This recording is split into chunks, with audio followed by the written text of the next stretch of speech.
are locked on. I hope they enjoyed every episode. And Father Jesus, you know, you are the most high God. You are most powerful. There's nothing we can do without you. Thank you for life, health, and strength once more again.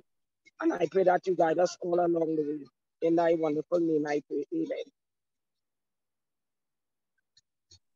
Amen. Amen. Thank you, Miss Gracie. Pass you on to Zakia. Are you here?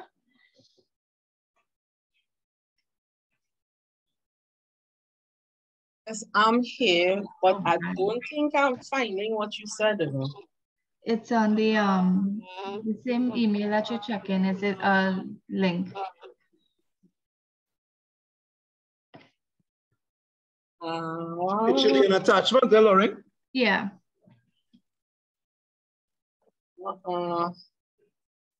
No. Because the name you calling, I have two different names, I think, you know. It's Anessa.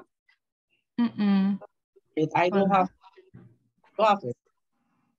You can look for Lorraine.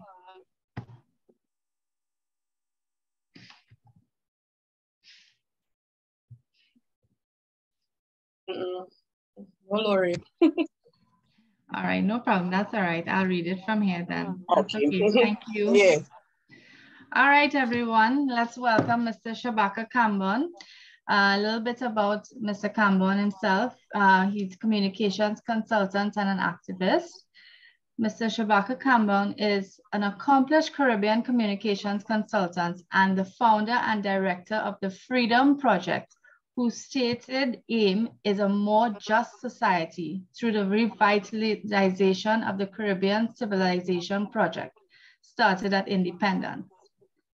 The project's pilot initiative, the history-making Crossroads Freedom Project, launched in 2017, addresses the historically forged ethos which gives space and, I'm sorry, right, to the vilest colonial figures, and just close off on me, figures without ever integrating the true atrociousness of their actions and their repercussions over time, and seeks to recover significant Caribbean heroes and heroines from the dustbin of coloniality. Though most well known for its ongoing activism around monuments of Christopher Columbus, the Crossroads Freedom Project has already engaged in successful campaigns to remove the name of self-avowed racist and imperialist Alfred Milner from the oldest hall of residence at the University of the West Indies at St. Augustine campus, 2017 to 2018, and the shamefully misleading, unhistorical, and psychologically damaging signpost which celebrated the enslavers as illustrious and derided and caricatured the people they enslaved as loyal slaves. At the La Reconnaissance Plantation Complex, Lopino Estate, used by schools on educational field trips, 2017 to 2018. In July 2020, the FP petitioned to the Parliament of the Republic of Trinidad and Tobago to establish a national committee to develop a comprehensive plan to identify, destroy, repurpose, or reconstitute any monuments, memorials, emblems, signs, symbols, or like that, celebrate, commemorate, and glorify racism and white supremacy. Noteworthy fact. In 1996, Kambon organized a coalition, Groups United Against Racial Discrimination, and successfully led a nationwide campaign to end the practice of racial discrimination, anti-African and anti-Indian, in the nightclubs of Trinidad and Tobago. Kambon is the holder of a degree in history and a master's degree in international relations from the University of the West Indies. All right, Mr. Campbell, thank you so much for helping me out with that bio. I'm going to, well, I have your video to play for you, but if you'd like to say a few words before we get started and before I share the video, you can take it away. I'll give you a few minutes and then however you want to do it. Thank you, Lorraine, for that warm introduction. And I just want to quickly introduce to the viewers what they're about to see. It's a short film with a soundtrack that was co-written by myself and Sheldon Blackman. It's called No Pride in Genocide. And it has premiered at the local African Film Festival. It premiered at a film festival in Norway recently. And there are plans to show this in Oslo again, in another part of Norway, in September as part of a protest, because you know, a gentleman in Norway who posted the video to this film to his Facebook page, he was banned from Facebook for the video. And so it has become kind of a cause celeb in Norway. And there's going to be some protest action around this film. So you're going to be fortunate to be able to see it. What this short 7-minute film does is the first 2/3 of it is dedicated to activism across the Caribbean. So you will see Guyana, the Bahamas, Martinique, Guadeloupe, Trinidad and Tobago, and Barbados in the first 2/3 of the film. You know, and then in the last part of the film, you'll also see Jamaica there. And the last part, you'll see the global context. And of course, this is going to form the basis of our discussion today. This protest, a lot of this protest reached its pinnacle in 2020 during the BLM, or the Black Lives Matter movement. And we'll try to help connect those dots and to understand the work that we're doing right now that is making the newspapers every day, television news every night, radio programs every day. People are discussing this particular subject.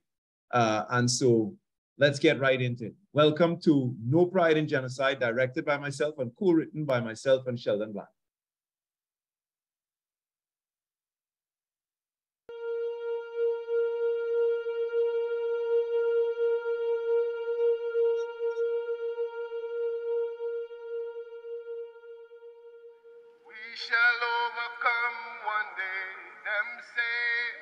I just wanted to ask a question about this argument we've heard a lot about, oh, if you go after one statue, then we'll have to go after all the statues, which, I mean, first of all, that says a lot about our culture, that it's strewn about with unjust figures. I mean, what does that say about the country? It is time to teach the truth and remove the lies and oppression.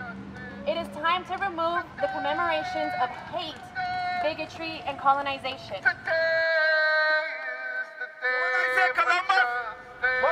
You said take them down. Columbus must fall. Take them down. Columbus must fall. Take them down. We take no pride in genocide. We take no pride in genocide. O'Malley said it already. Sure. Emancipate yourself from mental. Why should you have to bow to these things? Remove the monuments and statues. Reclaim the space, reclaim your name and your glory. Colonialism, we take no pride in your genocide. Slavery, indentureship, or apartheid. While if we take no pride in your genocide, reparations, no justice, we demand as it's high time. Confront the evil wrongs that have been done, so we can never, ever, ever forget. We say to Christopher Columbus today, the time is up. Oh yes, we can never, ever, ever forget. Cause if we forget, and history repeats itself. Now we want to do this peacefully, but we have to always if we forget, and history repeats itself, then the shame is not on them, it's on us. So I want to see you fire. Blaze up them vampires. I want to see you fire. How we burn down them oppressors. Yeah, yeah, yeah, yeah. Take down Nelson! Take down Nelson! Take down Nelson! Take down Nelson! Marcus Garvey said it already. We must canonize There's no future for people who deny their past. Cause my work has only just begun. Wake up, my people, get ready.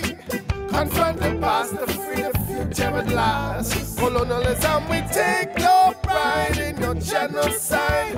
Fireburn Columbus and all his armies. Well, if we take no pride in your genocide, reparations, now we write them down about history.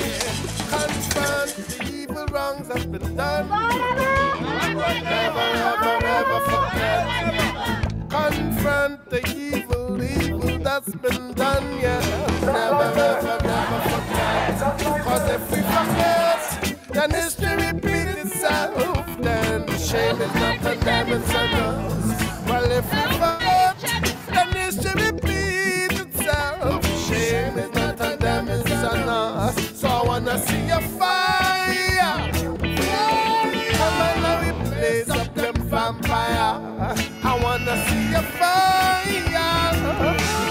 Come and let me burn down them oppressors. Whoa, whoa, whoa, whoa.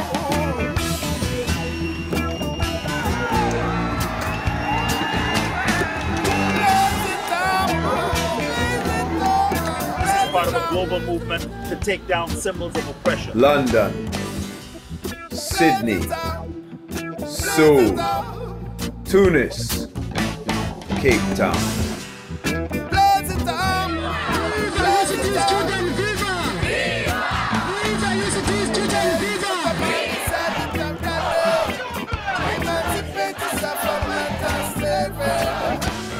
Remove the monuments and them statues.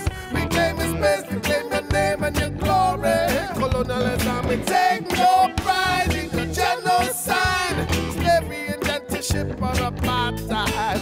Well, if we take no pride in your genocide, liberation, now justice, freedom, and society. Confront the evil wrong that's been done. So we can never, ever, ever forget. We will not protect monuments built to honor some of the biggest criminals in U.S. history. Never, ever, ever forget. Well, if we forget, then history repeats itself. Shame is not condemned, on us. Well, if we forget, oh, history repeats itself. Then shame is not condemned, on us. So I wanna see a fire. Say, you devil, you coming down. I wanna see a fire. Come and let me burn down them oppressors. Blaze it up, blaze it up. Whoa, blaze it up, blaze it up. Blaze it up, blaze it up. Blaze it up, blaze it up.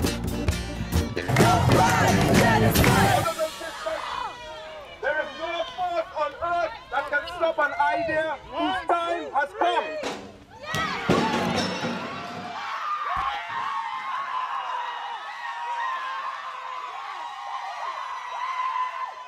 The mission of our generation is the mental emancipation of our people.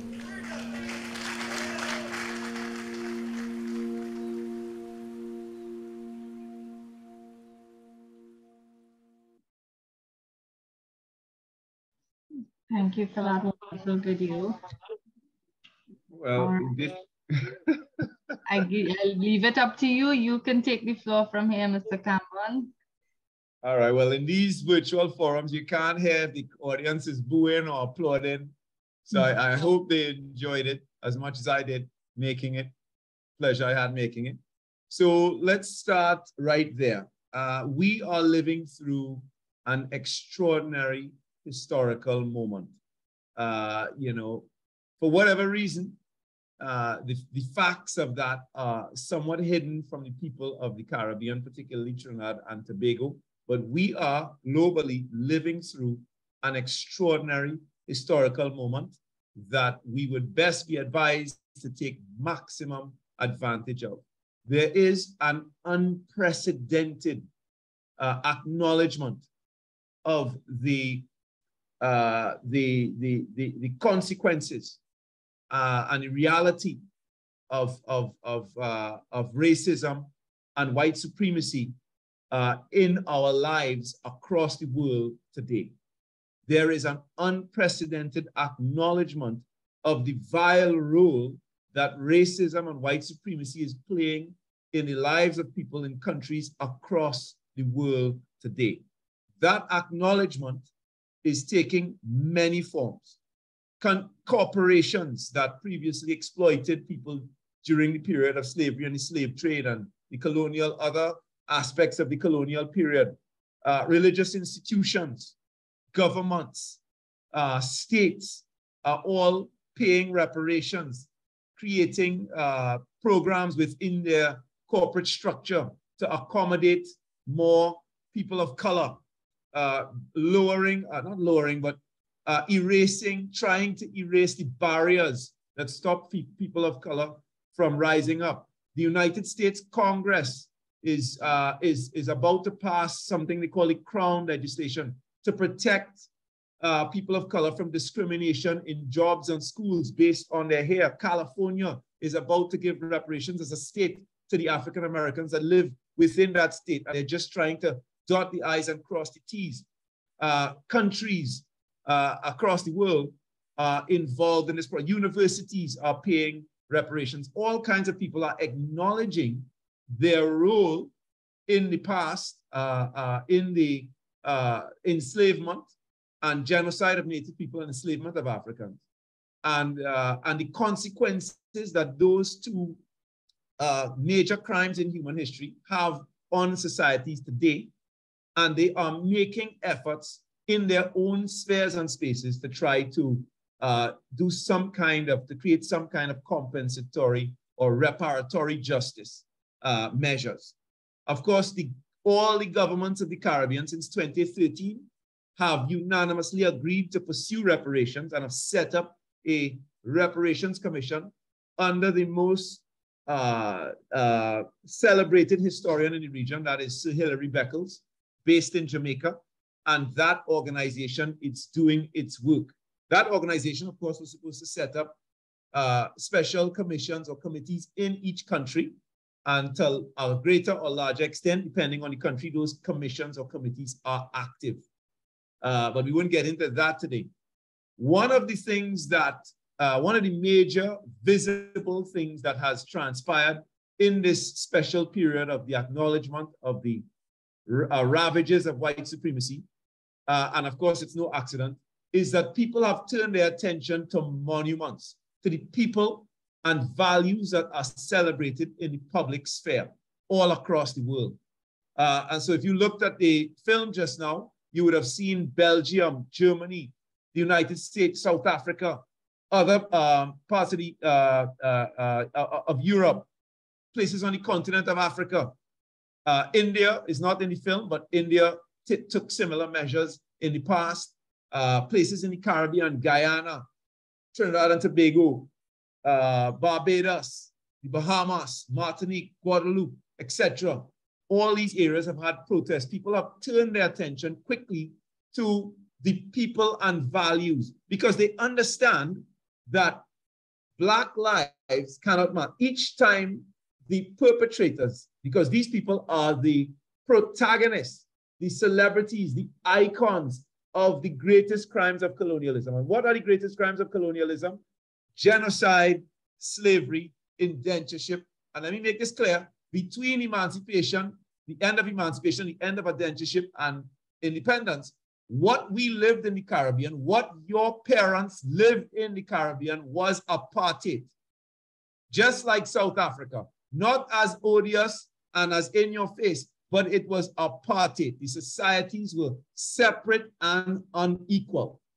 Those are the crimes of colonialism. And the people that colonialism celebrated, which they taught you was your heritage, were in fact the icons and protagonists of those great crimes of humanity. And it is no accident, again, I'm going back to the point, that once people began to acknowledge the ravages of racism and white supremacy, that they quickly turned their attention to the protagonists of of the crimes that created that racism and white supremacy that was celebrated in their public spaces. And so Belgium removed monuments to its former king who committed the first genocide of the 20th century, King Leopold in the Congo, 50 million Africans at the end of his reign and Belgium's reign, because he was moved out of the Congo before the killing ended. And of course, we see the consequences of his action in the Congo today. The Congo is one of the worst places to live on the continent of Africa today because it had the most violence in its history because of King Leopold. And the beauty of the present time now is that King Leopold's own descendants were part and parcel of the process to have his monuments removed. In the United States of America, we saw Confederate monuments coming down in the hundreds.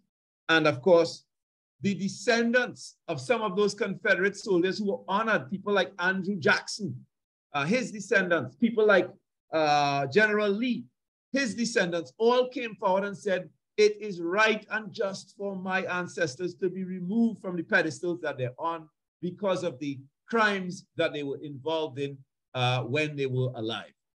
Right here in Trinidad and Tobago, we had a similar situation where the person who placed the Columbus Monument in Port of Spain in 1881, a man by the name of Hippolyte Bord, some of his own descendants joined us in the Freedom Project in 2019, 2020 to advocate for their grandfather's statue to be removed from Port of Spain. So all across the world, Germany renamed all the streets in a part of Berlin called the Africa District, because the people that were honored on those streets were the people who were the main protagonists of their colonial crimes on the continent of Africa, which included the genocide of the Nama and the genocide of the Herero people. And because of that, and in that context, they are now looking to pay reparations to those people. Of course, the sum of the reparations is a source for debate for those of you who are doing your research.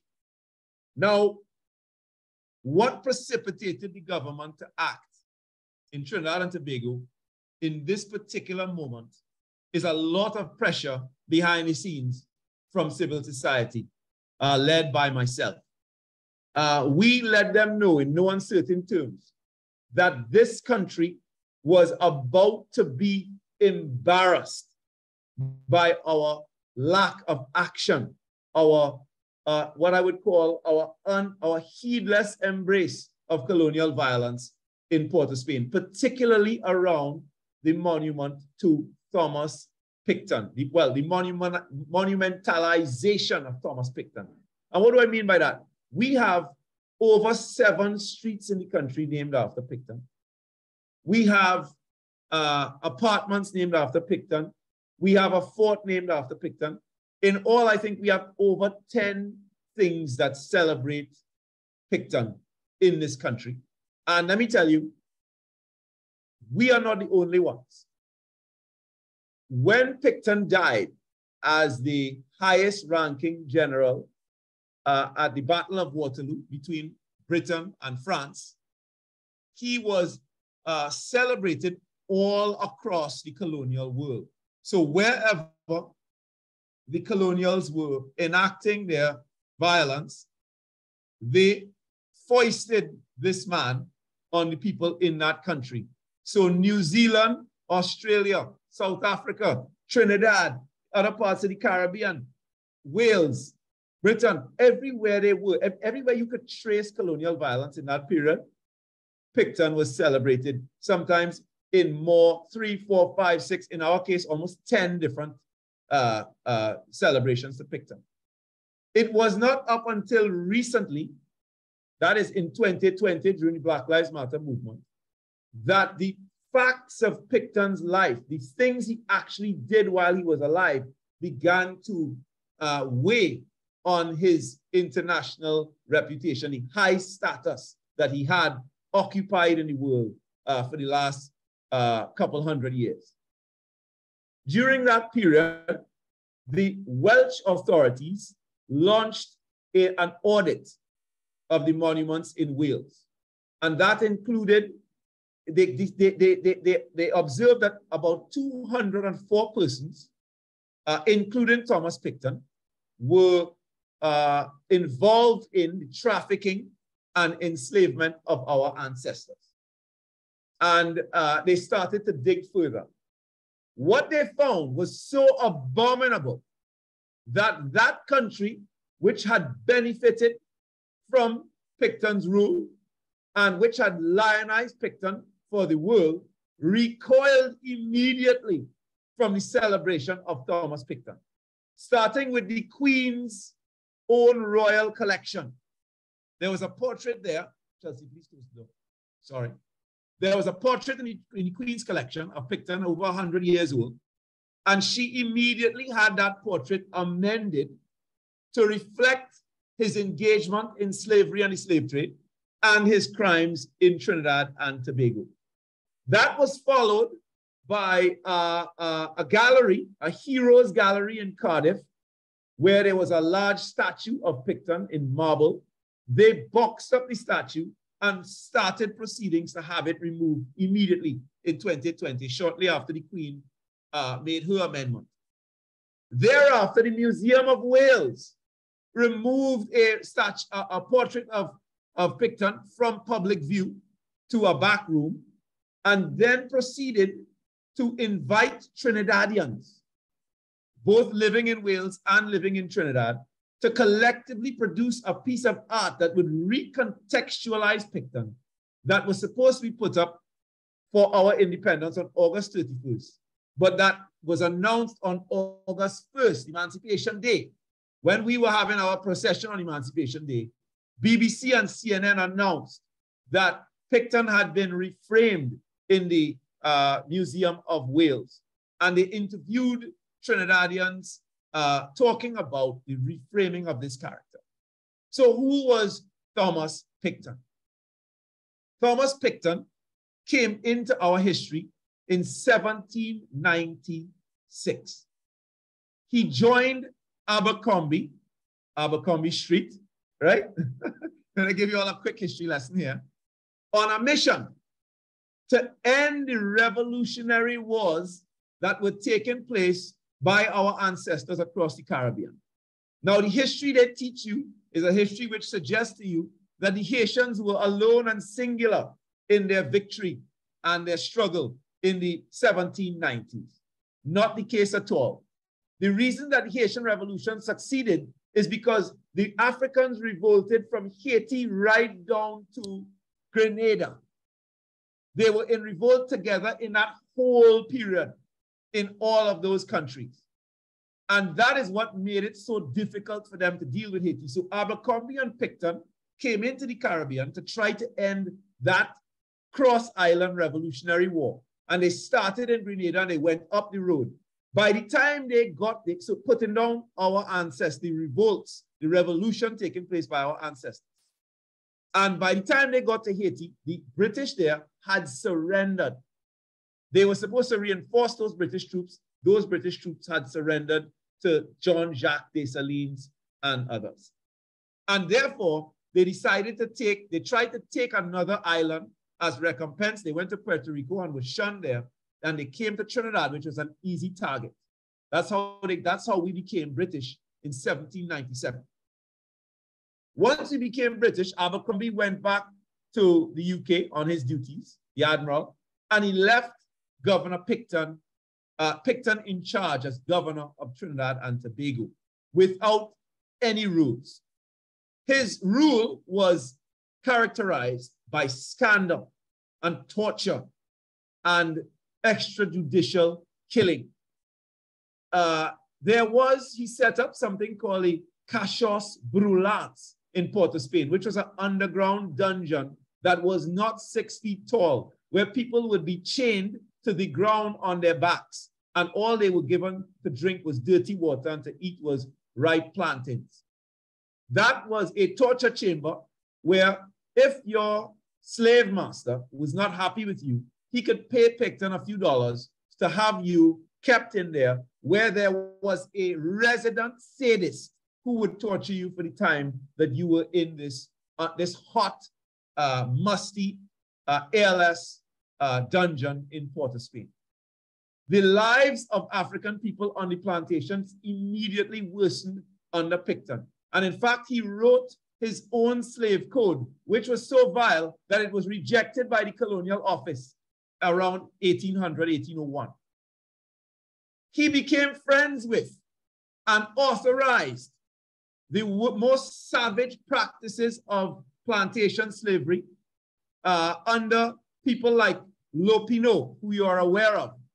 French Creole planters, particularly people like Lopinot, de Robles, and the most famous of them, the worst slaver in Trinidad's history, a man by the name of Saint Hilaire de Bergerac. His best friend was a man who, in our history books, is credited with founding Diego Martin and founding the first Calypso tents and these kinds of niceties. He was the most savage, most brutal slave master in the history of our country, Picton's best friend. And what did Bergerac, by the way, Bergerac's descendants are the de Vertils. And Anthony de Vertil, Father Anthony de Vertil, was my principal at St. Mary's College. And just on a side story, the way the societies was set up in the past was that the descendants of slave masters in this country have, some of them have their ledgers at home from their ancestors. They know our history. They know how much money they received at emancipation as compensation for owning us. We don't even know who they are. 9 out of 10 of us couldn't name for you one single slave master. We've been taught that slavery was benign in this country, that it was short, and that right after emancipation, it was one love, and we all lived happily ever after. Completely false.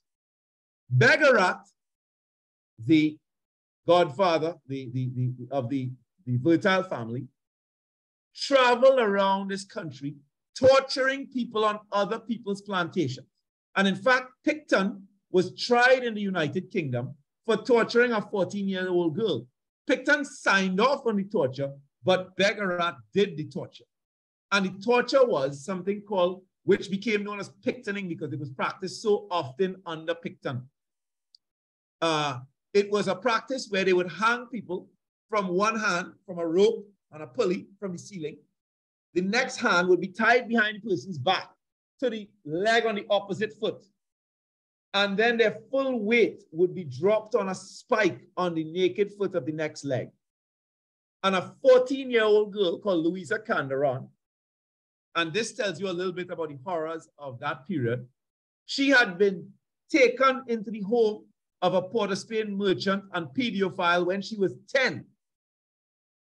And at 14 years old, because she found a kid around her age that she was interested in, he made up a story that she stole money from him and gave her to Picton and Bergerac. And they tortured that girl for 45 minutes on 2 occasions until she fainted. And then Picton was tried for that torture because she was a free citizen. She was a person of color, but a free person, and therefore she had some status under the colonial regime, under colonialism. And therefore, her torture became part of Picton's legacy. But that was not the worst of his legacy, because she was still considered to be something of a human being, even though a lesser and inferior person because she was a person of color. The people who really received the brunt of the evil of that period were the enslaved people in Trinidad and Tobago. And in fact, in that period, they tried to revolt. There was a Christmas rebellion in 1805, and it was thwarted, and the people who tried to revolt were captured, they were mutilated, their heads were placed on pikes at the entrance to Diego Martin and down in Caranage. But this idea of heads on pikes was a normal thing during Picton's time in office. And there's a fantastic story of a woman, an enslaved woman called Thisbe, who was noted as a nurse on a plantation. And when there were some deaths in Diego Martin and in Cascade. And by the way, the Queen's Park Savannah, right, was part of a plantation back in the day. And then when you drive around the Savannah, I want you to look just opposite to the American Embassy. You'll see an old wall in the Savannah. That is the Peschier family. That family is the family that owns Massey stores and all the related businesses. They would have received X amount of money at emancipation. What you're going to notice as you begin to understand your history is that the hierarchy in the society that comes with status and wealth is directly related to the hierarchy in the society from the period of enslavement. And the biggest businesses in the country today owe their startup capital to the money that was paid to planters and planters is a euphemism for slavers in 1838 as part of the package. And so if you want to see a cemetery of slave masters, right opposite the US Embassy is one. Go and take a look at it for yourself. And remember, I explained to you what the link is. But going back to the point, this poor woman, Thisbe, was accused of witchcraft and sorcery in the killing of Africans on plantations in Diego Martin and Cascade. And I know there's somebody in here who's saying, oh God, witchcraft, she must have been an Obeah woman. No, people died on plantations because the plantations themselves, or the forced labor camps or the concentration camps, which are better words than plantations, were violent places where people hardly lived more than 6 to 9 years on a plantation. It was very difficult for people to have children that survived on a plantation. The conditions were extraordinarily brutal. But in any case, the mortality rate was higher in 1801 for whatever reason. And they tried a bunch of people. 30 Africans, including Thisbe, were jailed in the Cassius Brulants for 8 months. Then they were taken out from the Cassius Brulants. They were taken to the chapel to give thanks for the brutality that they were about to face. Then, in the case of Thisbe, who had pleaded her innocence for a long time until she was forced to confess, and pleaded the innocence of her husband, Felix, right? In fact, how she was forced to confess was because they told her if she confessed to this crime she didn't commit of divination and obeah, etc., Felix would be allowed to go free. But of course, it was a lie. And they made Felix oversee her execution after she went to the chapel on that morning in 1801. Felix was forced to oversee her execution. She was burnt at the stake. She was, hands and all kinds of things were cut off. She was beheaded. Her head was put on a pike at Four Roads Junction on the entrance to Diego Martin. And Felix had his ears cut off, and perhaps I think it was his nose cut off as well, and he was banished from the country after having to oversee and participate in the execution of his wife. This is what slavery was like for our ancestors, and this is what slavery was like under Governor Picton. And so in England, they are recoiling from the open glorification of this governor. And it took us years. We had petitioned Parliament since 2020. It was read and passed in the lower house. And according to the standing orders of Parliament, the Parliament had 20 days to respond. 2 years later, in 2022, the government has finally set up the commission to look into the people and values that we honor in our public spaces. And Picton, of course, is going to be front and center in that exercise. But it took us 2 years as a people to start to come to terms with the fact that we were literally honoring and celebrating and glorifying the people who brutalized our ancestors.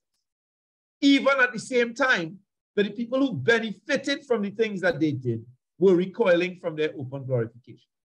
And I'm going to quickly give you a sense of how widespread this open glorification is. I'm just going to name a couple of things that we have to keep in mind as this commission deliberates. Right at the top of the list is the coat of arms. And I know a lot of people are going to say, oh gosh, the coat of arms too? Yes, the coat of arms. The coat of arms has 3 ships on it. Those 3 ships are the Nina, the Pinta, and the Santa Maria. Those 3 ships are the ships in which Christopher Columbus invaded, occupied the Caribbean, and initiated one of the greatest crimes in human history. That's what we celebrate on our coat of arms. And let me go one step further. Those 3 ships never came to Trinidad and Tobago. Those 3 ships are associated with Columbus's first voyage to the Caribbean. They never came to Trinidad and Tobago, which was on his 3rd voyage in 1848. So we have taken something that is historically erroneous. That is, not to be euphemistic, to evil, to celebrate an evil act on our coat of arms. And from there, it's across the board, right? The main thoroughfare in Trinidad and Tobago celebrates Churchill and Roosevelt. Churchill is one of the great unsung mass murderers of the 20th century.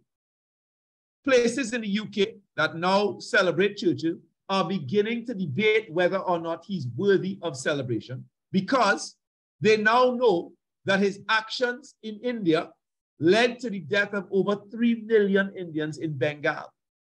They now know that he was a racist compared to Hitler by members of his own cabinet. They know what he did when he was in Kenya among African people. And he is famous for saying that Indians are a beastly people with a beastly religion. I'm not sure how many of our Indian brothers and sisters are going to want to continue to celebrate Churchill at the end of the commission, the end of the work of the government commission. Roosevelt ruled the United States at a time when the Ku Klux Klan were at their high point and lynchings were the order of the day. He is responsible for the internment of 120,000 Japanese people in a concentration camp, today considered a crime against humanity, for which they have been paid compensation. Right? Port of Spain is a monument to colonialism. I'm going to just give you one important example, because the whole place is Lady Young, all of them are racist and white supremacists. But I think what is the standout for me is Woodford. Woodford continued from Picton, who raised the bar of white supremacy in this country. Woodford took it one step further. He didn't own and traffic people as Picton did. Picton made his money from trafficking and owning Africans. That puts him out of any potential for celebration or glorification in our country right away. Woodford didn't do that. But what Woodford did was he enacted a regime of white supremacy that was so profound that it affects our people up to today. He called on white Trinidadians to be exceedingly harsh in their dealings with any person of color. And during his time in office, white people are known to have been beating free blacks and indigenous people on the streets in this country. He made it difficult for non-white people to get married. We talk about having a society today where so many families are broken. It's not just the period of enslavement, but thereafter under in the period, not just for the people who were enslaved, but the people who were colored as well. And when I say colored people, everybody's seeing Lorraine's complexion. People of color in Trinidad were Lorraine's complexion. Some of them had blue eyes and blonde hair. If Woodford knew that you had one drop of black blood, you could not eat at his table. You could not be buried in the same cemetery as a white person in this country. You could not sit in the pews next to a white person in church. You could not go and sit in the seat next to a white person in a classroom. He tried to make it difficult for people of color to read, trying to work against their literary societies, banning their literary societies. He made it difficult for those people of color who went abroad and became qualified in law and medicine to work. He made it difficult for them to dress in such a way that they could carry themselves with dignity. In 1854, because of the legacy of Woodford and I dare say Picton, 700 Trinidadians left this country, people of color. Some of them wealthy landowners and business owners, and went to found a colony in Venezuela called Numancia.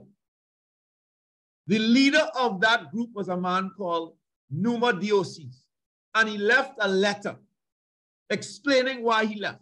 And he said that it was impossible for somebody with one drop of black blood to find any happiness in this country of Trinidad and Tobago. That's why he led 700 people to go and found a colony in Venezuela. If you go to Venezuela today, El Callao, in El Callao, they sing calypso in English up to today because of that migration of 700 Trinidadians in 1854, fleeing the regime of white supremacy that Woodford had put in place.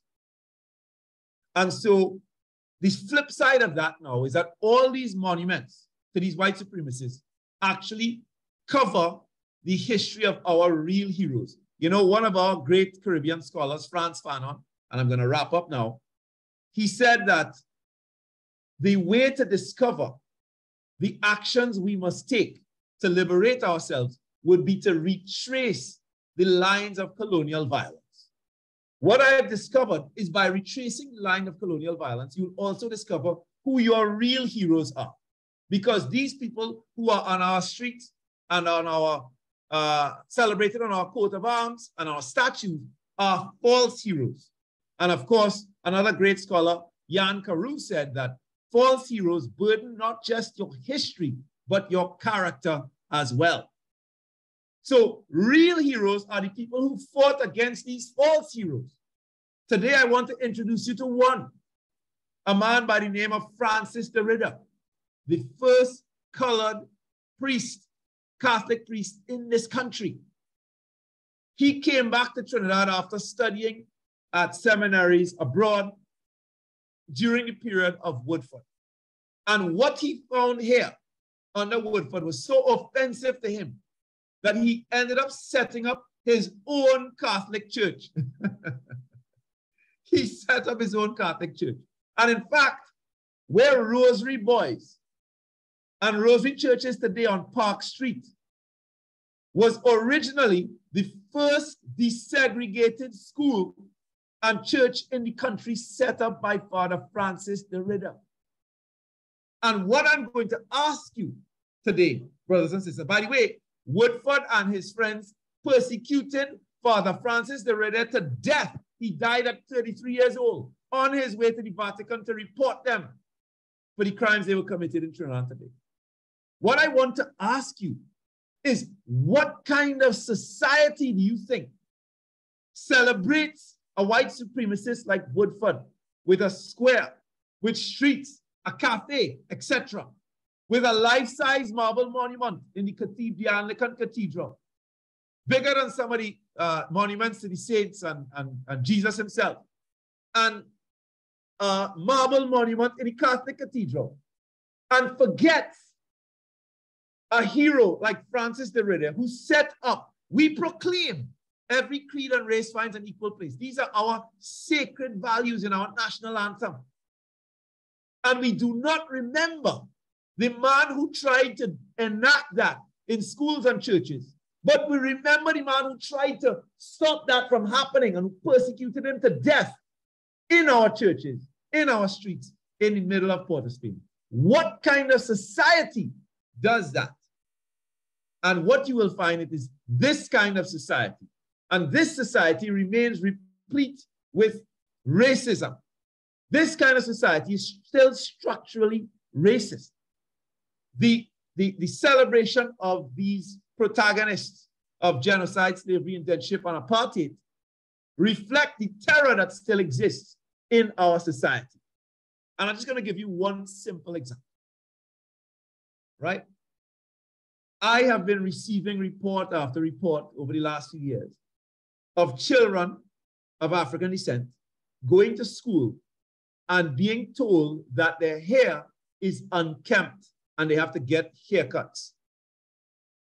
Boys in particular are the most disturbing because you have children going to primary school with hair less than a centimeter high.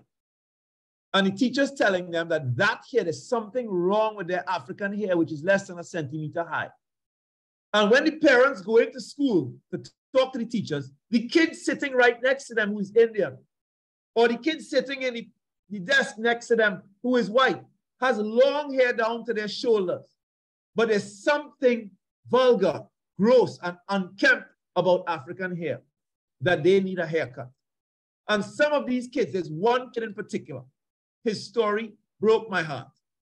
His mother came on my radio show and explained to me that he was born in England.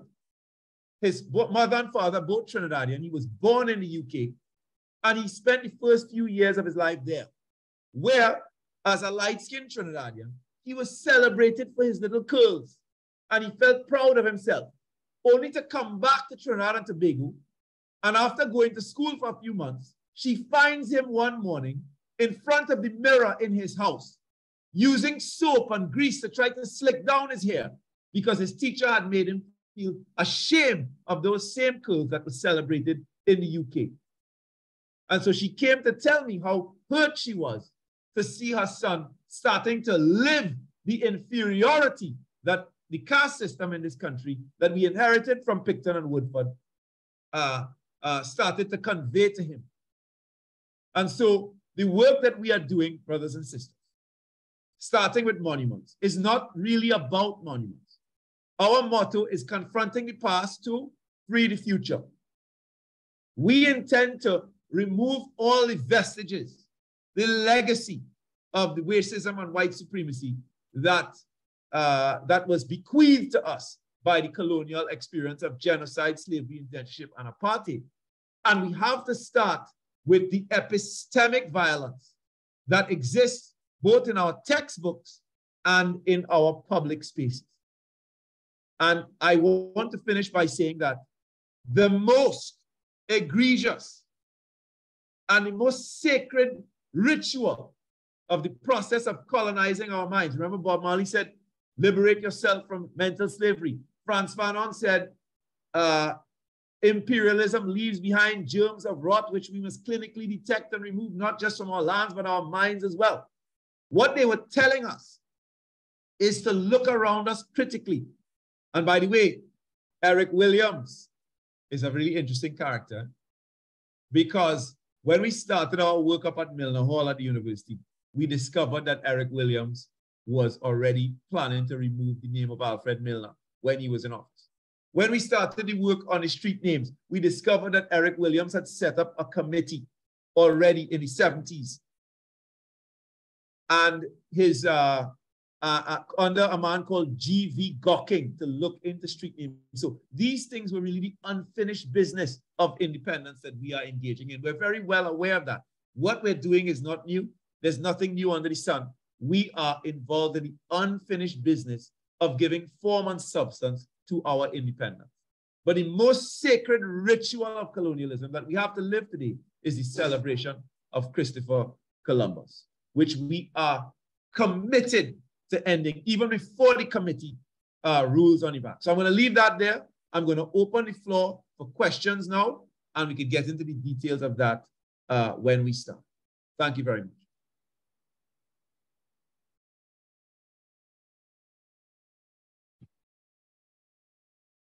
I have some young people here. Guys, go have a seat and let them participate in the question and answer period. Yes, please. Good evening, Mr. Kamban. My name is Anika Kajo. And concerning the church, I remember clearly when I started to go to the Catholic church, this is true. There were names on the desk, on the benches. There were certain names on the benches. I could remember that very, very, very clearly. And I was much smaller than, I was very, very young. But I remember that. Yes, so yes. And I think that is something we have tended to really downplay the colonial violence in our past. My own grandmother on my father's side was light-skinned. And in the church in Tunapuna, she would sit in the front pews, and my grandfather and the children who were dark-skinned had to stand in the back. Right? That is in my own family history. And of course, if we had time, I could tell you a lot more details about that subject, but I don't want us to get too sidetracked. But all of that is the legacy of people like Picton and Woodford. And it is a shame that the authorities have kept us ignorant of these legacies for such a long time, and that so many of us buy into the idea that celebrating these people is our heritage rather than something odious and abominable.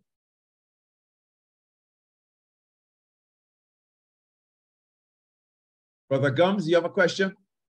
Good afternoon, my brother. I am digesting your presentation. Let me be the first to say, well done, beautiful presentation. I think this will stay with me for a very long time. I have two questions, but the first one, as a healthcare practitioner, what impact do you think colonialism would have had on our people as it relates to the accessing care? And what I want to say is that working in the primary healthcare setting, I realized that some people come and access care and others don't. And then when some persons come and access care, it is a little more challenging in engaging them as it relates. When I watch that video with pulling down the statues and stuff, and I understand your work, I feel sometimes like I'm pulling down statues when I engage with some people.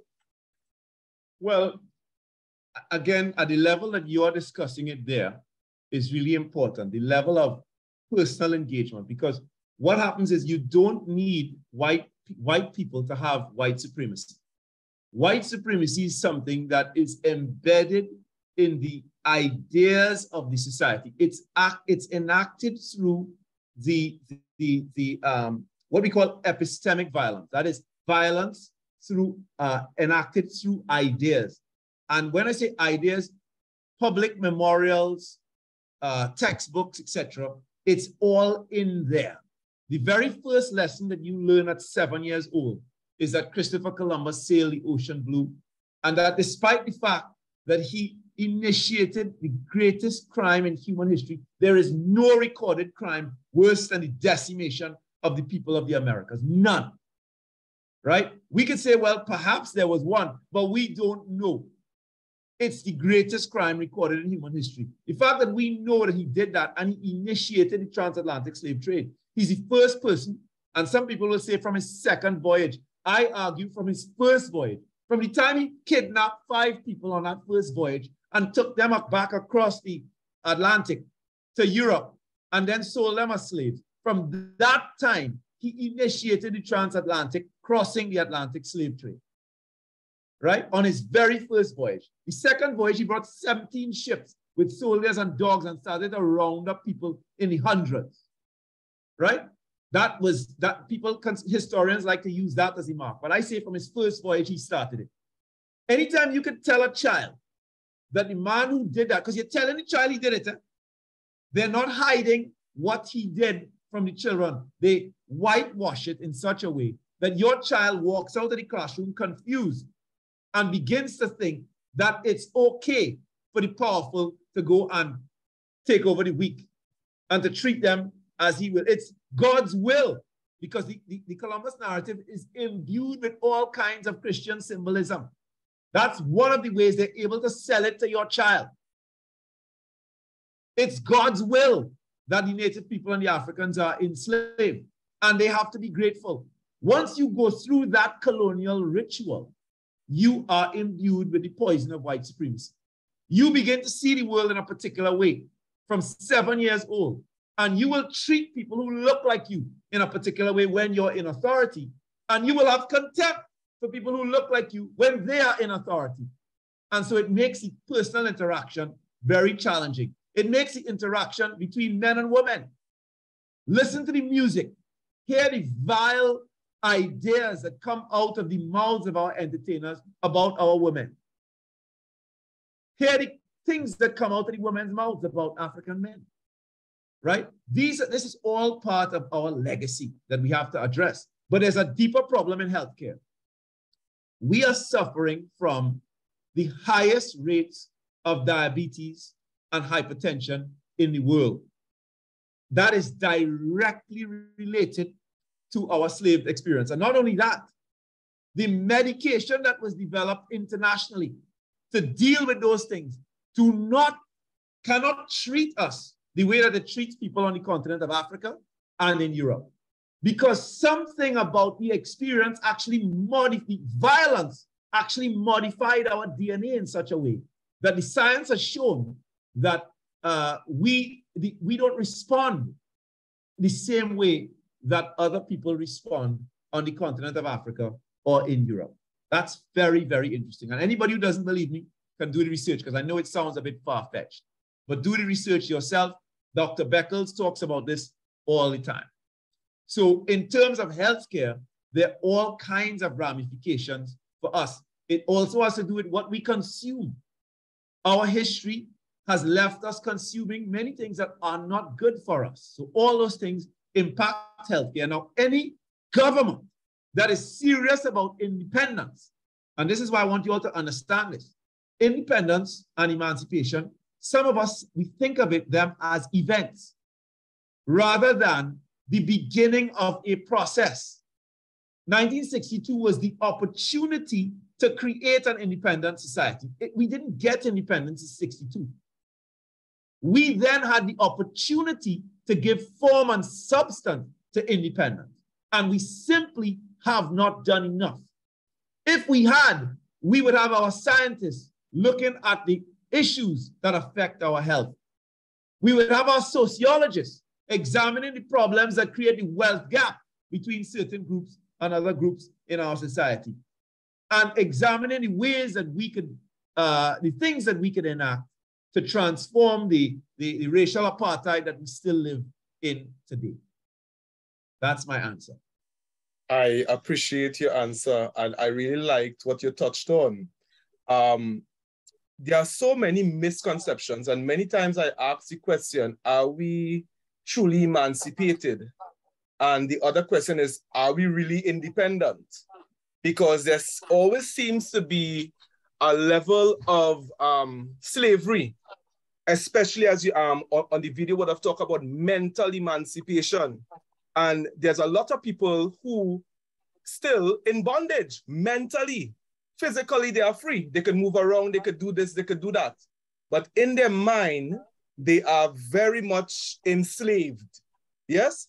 And I would say that many times with engaging with persons who, as you mentioned about diabetes and hypertension, because many people have thoughts, just as we were socialized and cultured to believe certain things about Christopher Columbus and he was a great man and all of that, and now we get into the nitty-gritty as to the kind of man he really was. Likewise, persons have certain misconceptions about diabetes and hypertension. Worst case scenario, many persons think that when they are diagnosed with this medical condition, they are going to die. And they automatically begin to will themselves to die.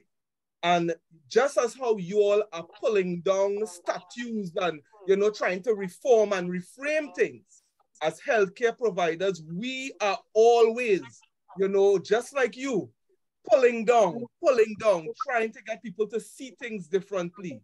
I hear you talk about the medication that would have been designed, yeah? That's a different issue. We can have a long conversation on that. But the main thing is really eating properly and exercising. You understand? But to get people to eat properly and exercise, it's like pulling down those statues that you shared in the video. Yeah? Correct, brother. Absolutely correct. And the issue here is that the authorities, those who govern, don't understand the responsibilities that they have to a people that have been brutalized the way our people have. We have not, and it's because we don't acknowledge the brutality that happened to us.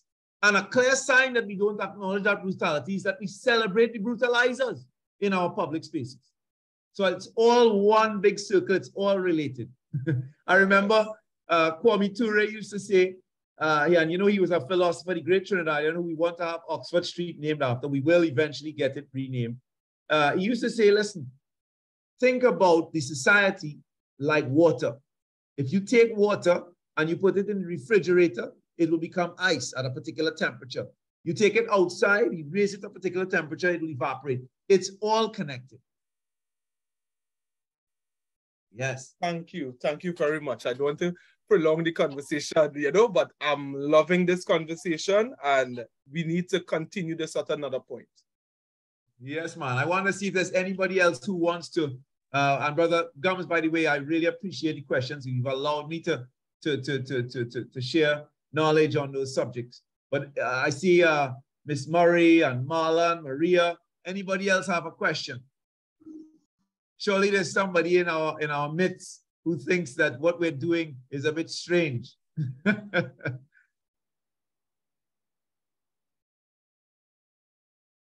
Well, Lorraine, it looks like we have full support here in this organization.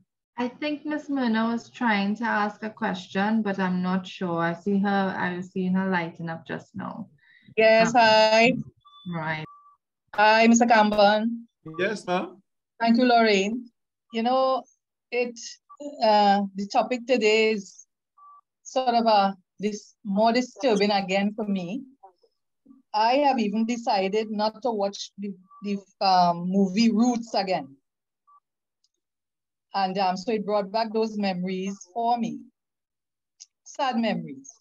But what I want to ask is, what would you say to the young African men in Trinidad and Tobago who are shooting down one another like animals in this country?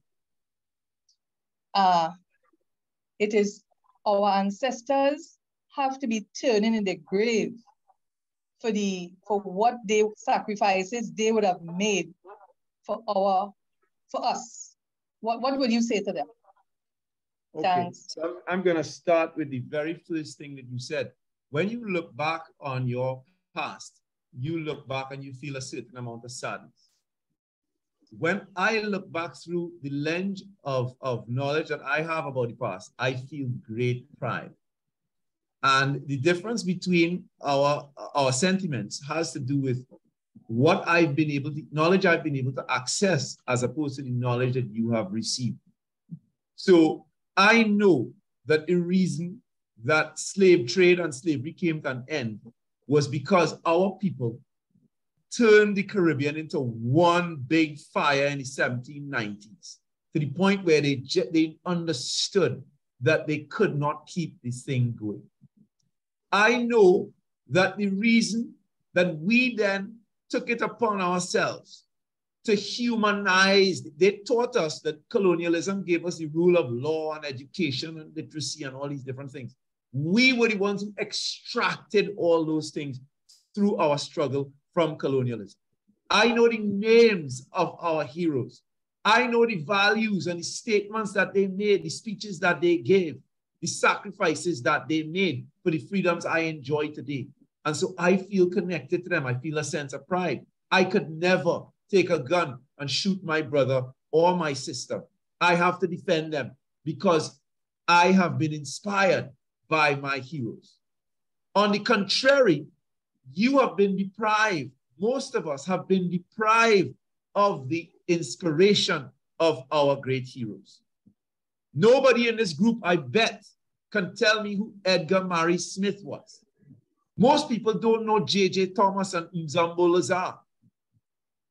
There are Trinidadians, Henry Sylvester Williams being one of them, whose house in the UK has a blue plaque on it, meaning that you cannot touch it, you cannot modify it.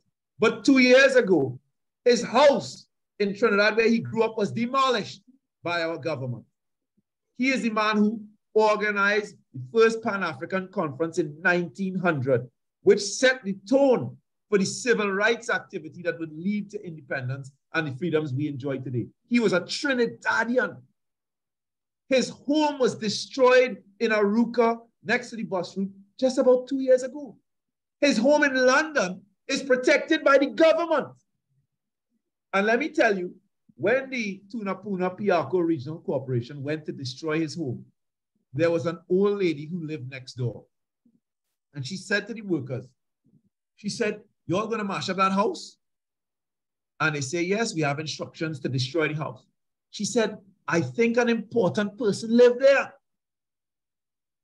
And they said, "What do you mean?" She said, "Well, I live in here, and every now and then I see foreigners pulling up by the house and taking pictures. I always peeping through the window and I see them."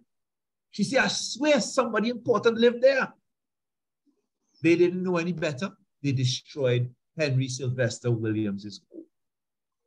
They destroyed George Padmore's home. They destroyed CLR James's home. And they keep every colonial structure. They refurbish and keep every structure built by or lived in by a white colonial person in this country. But the legacy of our ancestors, the legacy of the freedoms we enjoy today are destroyed willy-nilly. And so our young people have no idea. There was an interesting article in the Express about a week ago, an interview by a guy called BC Pires. I'm sure everybody's familiar with the thing. He interviewed a young Trinidadian racialized as white. I think he's mixed, but he's in his mind, he sees himself as white. And he said he never felt Trinidadian and he never would feel proud of being Trinidadian because in his mind, he associated being Trinidadian with ignorance and jam and wine. When you don't know your heroes, you don't know the sacrifices your people made for you to live the life you live today, you think that all you have ever contributed to the society is jam and wine and ignorance. They make you ignorant so that you only know about your jam and wine. And let me tell you, it's very interesting because over the last 5 years, I've been talking to the authorities about removing and renaming and so on. And every time they seem to be ready to agree with me, you know what they tell me? We're going to find a soccer star or an athlete to replace that name or that monument. They cannot find a single person who sacrificed their lives in the vein of Martin Luther King and Marcus Garvey in our history to celebrate. They don't want the young people to be inspired by these people. And as a consequence, the things that inspire them lead them to the behavior that they engage in. So, as I said, everything is related. And we have a lot of work to do. And the work is not to demonize these young people. It is not to sick police on them, but to change the conditions in which they live and their minds grow in such a way that we could protect the future. We could prepare them for a different future. I'll add one more thing to that. In 1962, when we got independence, the colonials boasted that they gave us civilization. They boasted about the education that they gave us. 80%, despite all the money that they made from us, all the robbery that they did from us during the long night of our enslavement and indentureship and so on. 80% of the people across the Caribbean were functionally illiterate. In 1962, we endeavored to create citizens who were pillars for these new democracies that we were building.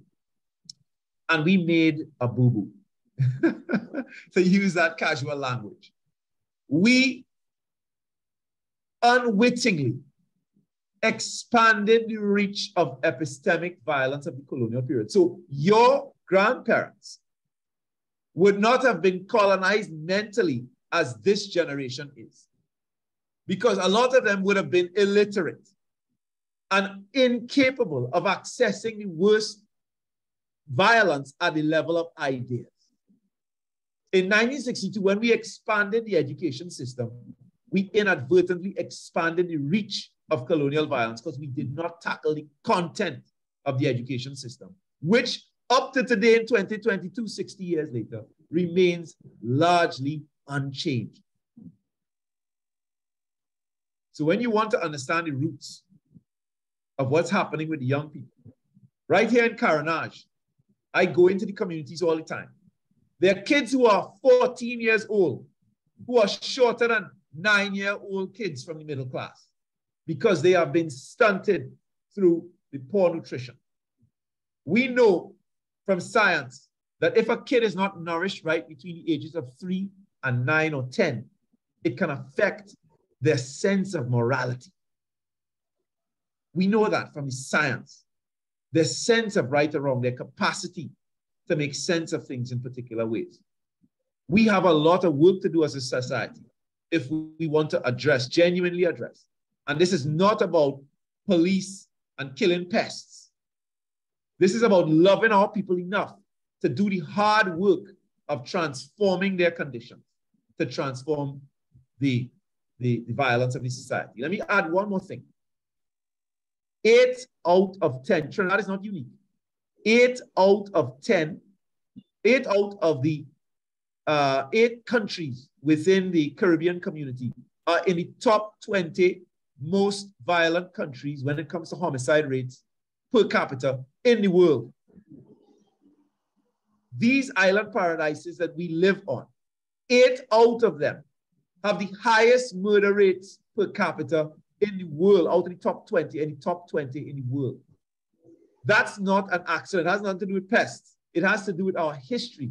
The fact that we have not confronted our history and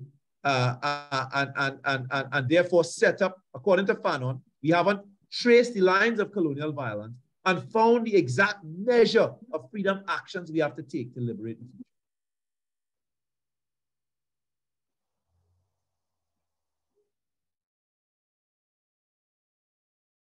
I hope that answers your question, Bruno. If anybody else has any more questions for our featured speaker? Well, I think that you gave them a lot to think about. But definitely, I have thoroughly enjoyed today. I feel very enlightened, and you know, you made me want to know more. And definitely, I would love for you to come back at some other point if allowed, you know, Mr. Gums, you can always organize another day when we can have you. I know that everyone in this room actually really enjoyed your presentation today, and all the knowledge that you've shared with us today, things that I'm sure all of us have learned, we didn't know about. And you know, it makes us think that, you know, there's more to what we were taught as young kids. There's more to life than just the bubble that we grew up in. You know, and really and truly, I appreciate all the knowledge that you've given us today. And I know I will see you again very soon, definitely. Thank you, Lorraine. Thanks for having me. Oh, and gosh, of course, just to update you, it doesn't look like the government's going to invite me to be part of this commission, even though I was. And so over the next month, we will have to take what we consider to be, we will have to continue to play our role as activists to ensure that the justice, the prayers and dreams of our ancestors, we could represent them as best as we can. You know, your ancestors would have, think about it for 1 minute, when you close your eyes and think about the prayers and the dreams they would have had for the future. Could you imagine your ancestor thinking that 2-3 generations down the road, you would celebrate the person who brutalized them, who made them cry, who whipped them on the plantation? Do you think your ancestor would feel comfortable with you living that life? That's the life we collectively live in Trinidad today. It is shameful. It is humiliating. It brings us into global disrepute, causes us to be the brunt of ridicule. And we in the Freedom Project intend to ensure that that state does not continue. I am committed on your behalf. Love you all. Thank you so much again. Well, thank you again, everyone, for logging on. I really hope you enjoyed today's program, and I hope to see you all again very soon. Again, to a very special guest and featured speaker, many, many thank yous, and we hope to see you again very soon. Take care, Lauren. All the best. All right. Take care, everyone.